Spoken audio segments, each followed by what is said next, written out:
C'est l'heure du choix sur Ecofin Télévision, le magazine consacré aux élections en République démocratique du Congo. Bienvenue à toutes et à tous. Sur ce plateau, nous recevons chaque semaine des candidats à tous les niveaux des élections de 2023 en RDC. Et pour aujourd'hui, nous recevons un candidat à la députation nationale dans la conscription de la Funa ici à Kinshasa.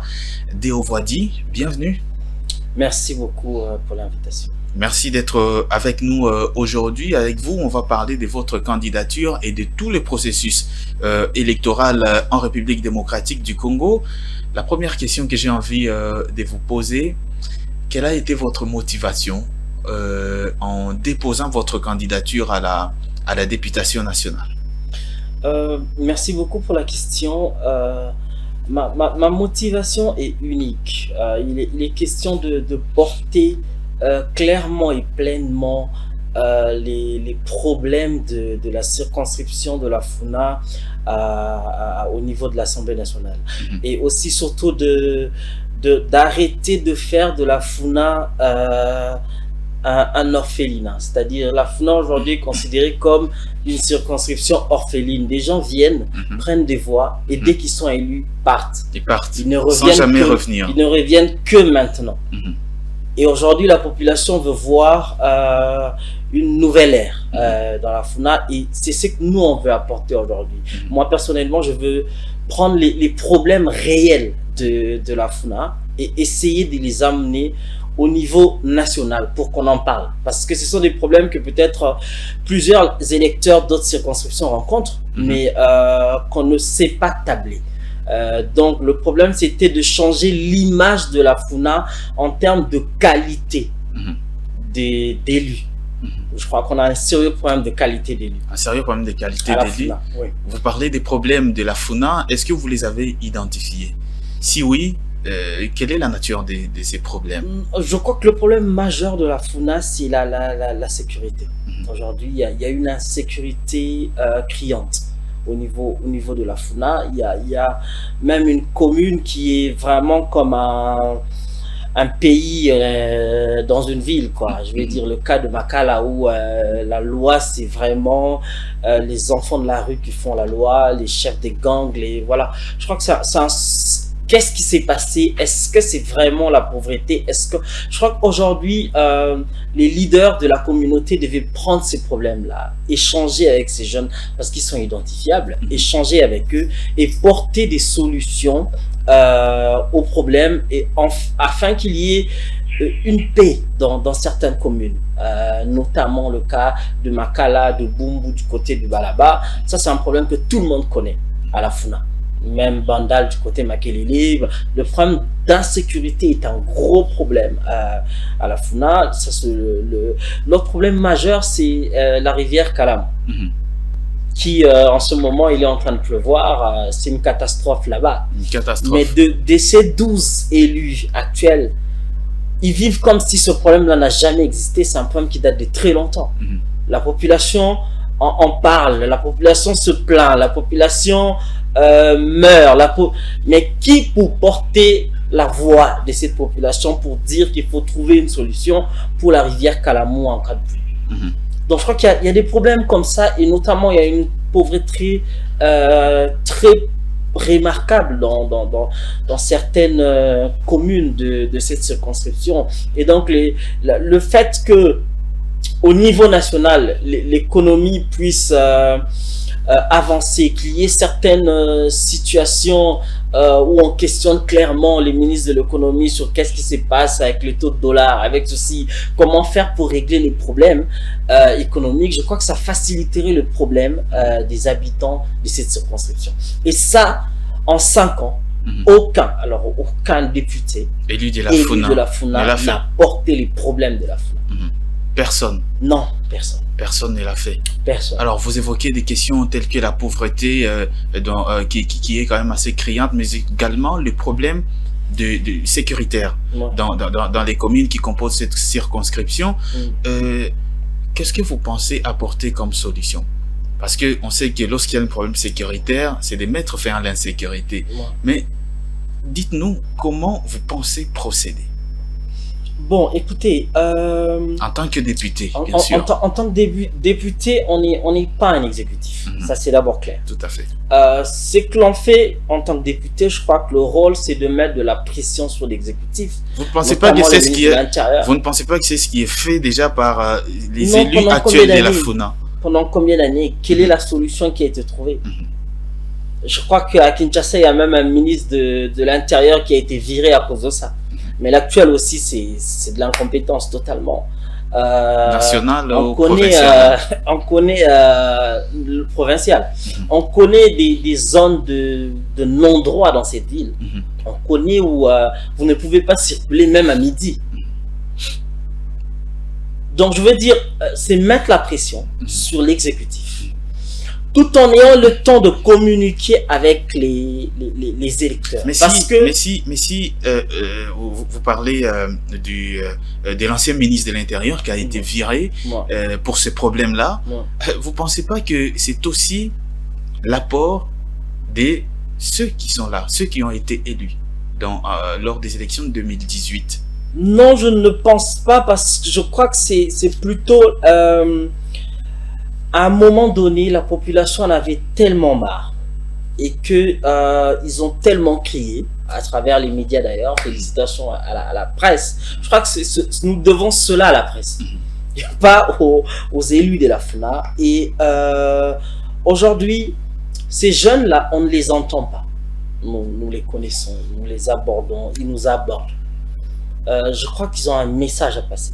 Il est question de les entendre, de transmettre leur message, et après maintenant de servir de pont entre vous législateurs, vos électeurs et l'exécutif, pour mettre en place des programmes, des projets, parce que ça fait beaucoup d'années, ce problème dure et perdure presque. Mais qu'est-ce qu'on présente comme solution? Il n'y a aucune solution. Il n'y a aucune solution.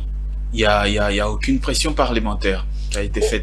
Aucune. En fait, le problème de la FUNA, excusez-moi de le dire, c'est que on a eu l'habitude à la FUNA d'envoyer au Parlement, excusez-moi l'expression, des trafiquants et des touristes. C'est-à-dire des gens qui viennent, ils font des trafics des voix, ils achètent des voix et tout ça, et puis les autres vont faire du tourisme, ils vont dormir à l'Assemblée. Et le peuple aujourd'hui en a tellement marre. Lorsque vous circulez dans la FUNA, ils le disent clairement, qu'ils ont à 3 reprises fait des mauvais choix et ils en ont marre maintenant. Ils en ont marre. Et vous pensez pouvoir incarner ces changements-là? Je ne le pense pas, mais je l'incarne. Je crois que lors du lancement de ma campagne à Bumbu les dimanches, la population l'a clairement exprimé. Je suis un natif de la FUNA, je suis né à la FUNA. Est-ce que vous-même vous restez à la FUNA? Oui, j'habite à la FUNA, bien sûr. Parce qu'on en connaît plusieurs qui sont à Lukumba. D'abord, je suis un natif de la FUNA à Kasavubu, un endroit connu de tous. Si vous allez à Kasavubu, vous demandez chez les Voix-Dits, tout le monde connaît. Je crois que c'est depuis des années, la famille était installée là. Mais je côtoyais toute la FUNA. Donc, je connais les vrais problèmes de cette circonscription-là et je connais le besoin. Donc, je crois qu'aujourd'hui, la population à la FUNA a simplement besoin qu'on l'écoute d'abord. Et qu'on transmette ce qu'elle désire. Il y a des problèmes simples à régler. Mais vu que quand ils viennent, ils prennent les voix, ils partent, c'est fini, ils reviennent 5 ans après. Comment imaginez-vous qu'à la FUNA, avec tout ce que nous avons comme problème, un élu de la FUNA va au Parlement pour dire de père et de mère? Et il le ramène comme slogan pendant la campagne. Je veux dire, on a un sérieux problème. De père et de mère, vous faites allusion à Ntingi, il est élu de la FUNA. C'est un exemple en fait. Comment un élu de la FUNA, avec tous les problèmes qu'il y a au sein de la FUNA, peut aller à l'Assemblée et retenir lui-même, consciemment, de son mandat de père et de mère? Excusez-moi, maintenant, quelle est l'urgence pour la population de la FUNA? Cette question-là.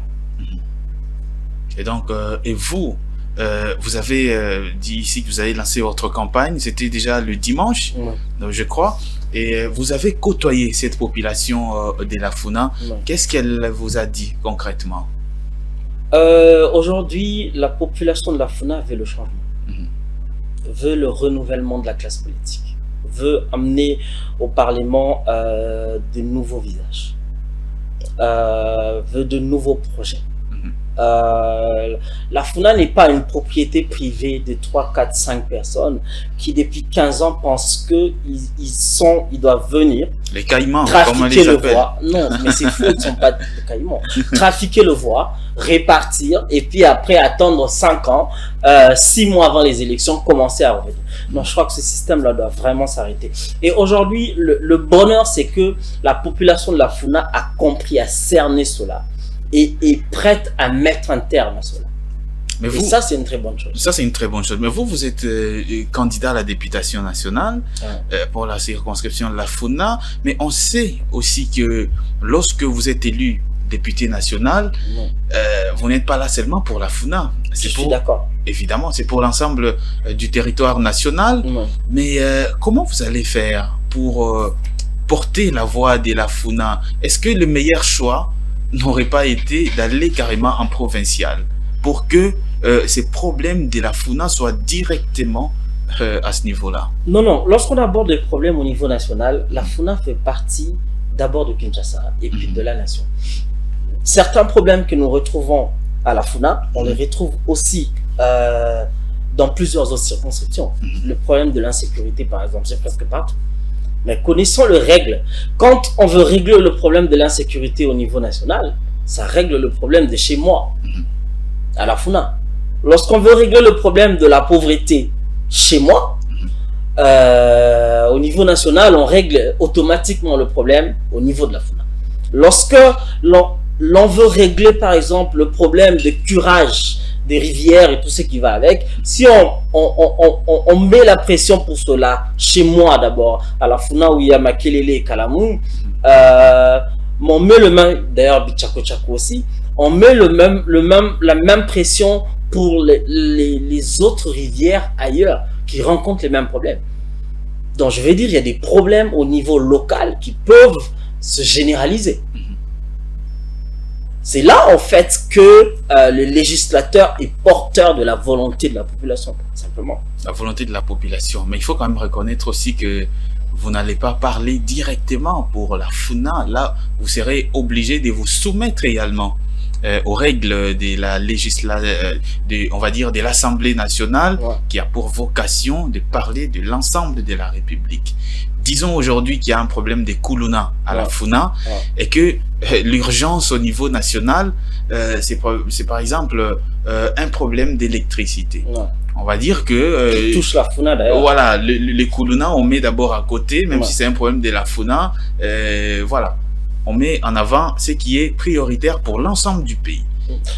Moi, c'est vrai qu'il y a des niveaux de priorité, mais le législateur, durant 5 ans, doit collaborer avec sa base, de manière à ce qu'il puisse les rassurer à amener un certain nombre de problèmes au niveau de l'Assemblée nationale, mais aussi les législateurs peuvent agir directement en convoquant l'exécutif. Ça ne dépend pas de priorité ou de sujet, non. Donc je crois qu'il y a moyen et possibilité de mettre sa circonscription de l'avant. C'est qu'aujourd'hui à la FUNA, ça ne se fait pas. C'est qui ne se fait pas aujourd'hui. Depuis 15 ans. Comment vous jugez le travail qui a été fait par ceux qui vous ont précédé, qui ont été dans la législature qui est en train de prendre fin, pour la FUNA évidemment? Non, j'ai donné un exemple, non? Quand vous êtes élu à la FUNA, avec tout ce qu'il y a comme situation, et que vous portez une loi, vous, député national, sur un débat populiste, simplement, très loin des ambitions et des réalités de votre base, quel est votre résultat au-delà de l'autosatisfaction? Il n'y a rien. Il n'y a rien. Lorsque on voit dans les images... Mais ça c'est juste un cas. Non, je donne. Lorsqu'on prend par exemple... J'avance. Lorsque on voit des images où un député est spécialisé à aller dormir dans l'hémicycle, il y a une star qui est spécialiste dans ça. Mais pourquoi la FUNA aujourd'hui voterait pour quelqu'un qui va dormir à l'hémicycle presque tout le temps? Vous pensez vraiment que la population de la FUNA mérite d'aller encore accorder l'opportunité ou la chance de les représenter à quelqu'un où elle-même elle est sûre que la personne va aller que pour dormir ou pour faire du spectacle? Et donc le travail qui a été fait jusqu'à ce niveau par ceux qui ont été élus lors de cette législature ici 2019-2023, leur travail... en tout cas, rien du tout. à 80%, c'est... Mais lorsqu'on prend, quelques exceptions près, en fait. Lorsqu'on prend quelqu'un comme Patrick Mouyaya, il est élu de la FUNA, on voit quand même le travail qu'il a abattu durant toute cette période. Lequel? Porte-parole du gouvernement, ça il a rien parlé... de législatif. Écoute, bon, Ça n'a apporté rien, exactement rien pour la FUNA. Il dit qu'il a été choisi comme porte-parole de la FUNA, et puis le président, bon évidemment, lorsque vous êtes élu, ça veut dire que le peuple vous donne un mandat pour que vous puissiez parler en son nom. Ouais. Et donc aujourd'hui, on a vu tous le travail que Patrick Mouyaya a fait. Ça, c'est quand même à encourager, non? Bon, il y a des avis contradictoires, je crois. Mais on ne va pas aller dans cette polémique. Moi, je pense que, honnêtement, la FUNA n'a pas des... Quand il faut parler sérieusement, mettre sur la table les besoins de la FUNA aujourd'hui, la FUNA n'a pas de porte-parole. Sur le terrain, j'ai rencontré dernièrement une des députés actuelles lors d'une manifestation. L'idée pour elle, c'était seulement de ramener de l'argent et d'offrir, et pensant que la population allait voter pour elle à cause de l'argent qu'elle ramène. Eh bien, je crois qu'ils sont en train de comprendre petit à petit que cette année, la population de la FUNA, oui, s'ils ramènent de l'argent, la population va bouffer cet argent. Mais la population ne va pas voter pour. Tout à fait. Alors, face à tout ce tableau que vous nous retracez, qu'est-ce que vous comptez faire pour vous faire élire, vous, à la FUNA? Non, rassurez d'abord les électeurs de la FUNA que le système va changer. Que ils auront maintenant un vrai porte-parole. Parce qu'un législateur n'est pas forcément concepteur de loi. Mais à un moment donné, un législateur, c'est un lobbyiste, en réalité. Même de côté lobbying à la FUNA pose problème. Donc je crois qu'aujourd'hui, c'est de rassurer les électeurs qu'ils auront un porte-parole, quelqu'un qui va présenter des situations. Et au niveau de l'hémicycle, et en dehors de l'hémicycle, et en termes de lobbying, pour qu'il y ait des solutions aux problèmes de la FUNA. C'est ça, aujourd'hui, ce qui manque à cette population-là abandonnée, délaissés et qui se sont trahis par plusieurs électorats ou cycles vendus, si on peut dire, ou volés, et ils regrettent en fait. Et ils regrettent tout simplement. Ouais. Est-ce que vous ne pensez pas, comme les autres, aller acheter la conscience des gens avec de l'argent, avec des pagnes, comme la plupart des candidats le font à la FUNA? Non, je crois que la question n'est pas un achat de conscience. La question aujourd'hui à la FUNA, c'est qu'en réalité, il y a une pauvreté réelle. Ce qui fait aussi que vous, les candidats à la FUNA, vous surfez sur cette pauvreté-là pour arracher des voix. Ça veut dire vous allez avec un peu d'argent, un peu avec des biens, et puis voilà. Non, nous ne surfons pas sur cela. La réalité, c'est qu'on parle. Mais on est en réalité bantou d'abord. Lorsque vous conviez les gens et que vous finissez de parler avec les gens, je crois que il est de bon augure de quand même proposer même à boire à ces personnes-là, à vos hôtes, simplement. Je crois qu'aucun député ne pourra, ou candidat député pourra dire qu'il n'a pas eu à faire cela. Ça, c'est de faux.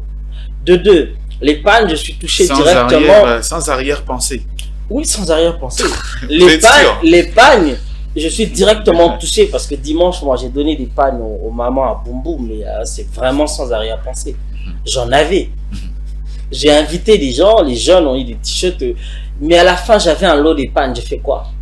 Les mamans qui se sont déplacées pour m'entendre, pour m'écouter, je leur offre des pagnes. Tout simplement. Simplement. Je rappelle c'est que... différent parce que ce n'est pas l'argent du gouvernement que j'ai pris ou d'une institution quelconque que je prends, j'ai distribué, non. Je rappelle que vous êtes candidat numéro 200 ouais.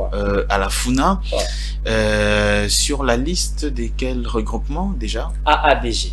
AABG, ouais. De l'Union Sacrée ouais. de la Nation. Ouais. Parce qu'on parle justement de l'Union Sacrée de la Nation, parlons du candidat que vous soutenez à l'Union Sacrée de la Nation. Les hostilités ont déjà commencé, la campagne électorale, on sait que la bataille elle est assez rude. Ouais. Comment voyez-vous le déroulement de cette campagne du point de vue de votre candidat de l'Union Sacrée, Félix Tshisekedi? Écoutez, incontestablement, il va gagner. Ça, c'est sûr. Incontestablement. Incontestablement. Je suis rassuré. Mais moi, c'est une question de constance aussi, parce que déjà en 2018, je battais campagne pour Félix Tshisekedi. Quand beaucoup de personnes ne croyaient pas en lui. Je crois qu'aujourd'hui, il y a de l'embrouille autour de Félix Tshisekedi parce qu'il est président, il est au pouvoir. Mais nous, c'est vraiment une question de logique, de constance. On avait déjà vu que c'était quelqu'un de bien qui allait pousser le changement de ce pays et on lui avait déjà accordé notre confiance. Donc, je crois qu'aujourd'hui, c'est le candidat idéal pour son second mandat. Naturellement, il faut le lui accorder. Naturellement, ouais. Il faut un second mandat à Félix Tshisekedi, ouais. Mais c'est pas aussi évident lorsque vous avez en face quelqu'un comme Moïse Katumbi, pardon, qui draine des foules dans le Congo profond, par moments, des endroits où Félix Tshisekedi n'a jamais foulé les pieds depuis qu'il est là au pouvoir. Écoutez, pour notre démocratie, c'est une très bonne chose. C'est très bien. Et c'est là que j'ai dit que le deuxième mandat de Félix Tshisekedi aura une valeur symbolique, dans le sens où on a vraiment une vraie démocratie et qu'on n'aura pas un candidat qui a dit qu'il a été écarté et qu'on a vraiment vu sur le terrain qui est qui en termes de popularité. Après maintenant, je crois que le choix en termes de candidat à la présidence de la République, aujourd'hui c'est clair. Il n'y a que deux candidats qui s'affrontent. Moïse Katumbi, c'est qui est bien, et Félix Tshisekedi. C'est qui est bien. Et ça nous aide à comprendre une chose, c'est que le faux phénomène Fayoulou disparaît. Ça c'est déjà une première bonne chose pour cette campagne. Et maintenant, en deuxième lieu... Mais ça, vous le devez à Katumbi. Pas forcément. Pas forcément. Pas forcément. Non, je veux dire, ça a simplement ressorti le fait que il était déjà fini, mais il ne voulait pas comprendre qu'il était déjà fini politiquement et qu'il devait à un moment donné se reposer et rebondir. Là, je crois qu'il va le comprendre. La première bonne chose. La deuxième bonne chose, c'est que je crois que Moïse Katumbi surfe sur du populisme. Parce que il y a toujours une différence entre quand on est à l'opposition et quand on arrive au pouvoir. C'est pour cela qu'on dit que lorsqu'on arrive au pouvoir, il faut prendre le temps de s'adapter et de comprendre certaines réalités. Je crois que la lancée actuelle de Félix Tshisekedi, entamée en 2 ans environ, maximum 3 ans, mérite sincèrement qu'on lui accorde 5 autres années pour qu'il puisse s'étendre et se déployer pleinement. Et je crois qu'après ces 5 ans, nous serons fiers d'avoir eu Félix Tshisekedi comme président. Comme président de la République. Exactement. Et on vous posera justement la question. On vous posera la question, si jamais il est élu, on ne confirme rien ici. En tout cas, il le sera. Vous pensez que la circonscription de la FUNA est acquise à Félix Tshisekedi? Nous allons nous battre massivement. Je crois que le casting est compliqué au niveau de l'Union Sacrée. Comme vous le dites, certaines personnes qui se croient poids lourds risquent d'amener leur mauvaise image et les lier au président. Je crois que c'est la plus grande difficulté qu'il y a dans certaines circonscriptions. Mais hormis cela, les autres candidats, les nouveaux surtout, la nouvelle génération, la nouvelle tendance, Comme vous. va vraiment battre campagne pour Félix Tshisekedi à 100%. À 100%. À 100%, oui. Et vous pensez que la victoire est garantie. Oui. Alors, on va terminer peut-être par là. Comment jugez-vous aujourd'hui le travail de la commission électorale? Il y a certaines parties prenantes de ce processus qui continuent toujours à remettre en question cette commission électorale. Vous, comment la jugez-vous aujourd'hui? Honnêtement, il faudrait reconnaître que cette commission électorale, présentement, a réussi beaucoup de choses. Beaucoup de bonnes choses. Certaines choses que l'on croyait même pas faisables. Le fait de créer un cadre de concertation réunissant tous les candidats présidents, ou presque, ça n'a jamais été fait. C'est une bonne garantie déjà pour la démocratie et les résultats et tout ce qui va arriver. Aussi en termes de crédibilité et d'assurance. Je crois que beaucoup de gens ne s'attendaient pas à ce que l'on commence même la campagne et qu'on aurait simplement appris qu'il y a un report et que non. Il est réel. La situation est difficile. C'est avec le financement propre du gouvernement, mais ils sont en train de se battre à corps et à cri pour que l'on puisse avoir des élections crédibles en date du 20 décembre. Et là, vraiment, ils sont sur le point de l'avoir. Et coup de chapeau à cette équipe. Et quand on sait aujourd'hui que cette commission a besoin des 300 millions de dollars, et qu'il y a plusieurs bulletins de vote qui traînent encore au Japon, vous pensez que c'est faisable? Oui, c'est très faisable. C'est très faisable. Je crois que dernièrement, on a vu les images du président de la CENI qui était à l'extérieur pour aller voir la situation des kits électoraux. Je crois qu'ils sont en train de mettre en place tout ce qu'ils peuvent faire pour que l'on puisse atteindre ce résultat. Merci beaucoup, Déo Voidi. Je rappelle, ça vous allez le dire vous-même, vous êtes candidat à l'élection législative nationale numéro 200 circonscription de la FUNA, ici à Kinshasa. Alors, je vous laisse une minute pour lancer un message à votre électorat de la FUNA en Lingala. Ah, en Lingala, ok. Voilà, merci pour Naliloba. Bana FUNA, ngonga ebelemi, maponomi yango ezopusana. To leli mingi biso na FUNA que bato bayaka bazwi bavoi bakei bayaka bazwi bavoi batrafiquant na batourisme. Lelo eza opportunité pona bino ya kokata makolo ya batouriste na batrafiquant. Lelo eza opportunité pona bino ya kopesa ngolu ou chance na ba jeune na bino, bana na bino, ngai wa bino ya FUNA numéro 200 pour que na lobela bino, na mema problème na bino na niveau ya likolo pour qu'ensemble to luka ba solution. FUNA to yebi ba passe ezakuna, to yebi ba problème na biso, to sala en sorte que tout ça la bloc moko, to tambola elongo et puis to assure que ceux qui bo pesinga y chance. Ya ko représenter bino, boko zala déçu te, na ko zala touriste te, na ko lala na parlement te, na ko mema ba sujet oyo eza ya pamba la te, na ko tala kaka o eza bolamu ya biso bana FUNA pour que lobby na biso ezala bien, lobby ya bana na biso to batela yango ensemble. Merci. Et on espère également que au lobby pour obtenir ma promesse nyonso. Merci beaucoup Deo Gracias Voidi. C'est moi qui vous remercie. Merci à vous également d'avoir suivi cette émission. C'est la fin aujourd'hui pour votre magazine L'heure de choix. Je vous retrouve très vite pour décrypter également ce processus électoral avec un autre candidat sur ce même plateau. Et si vous êtes candidat, vous voulez y passer, nos portes sont grandement ouvertes. Au revoir et à très vite.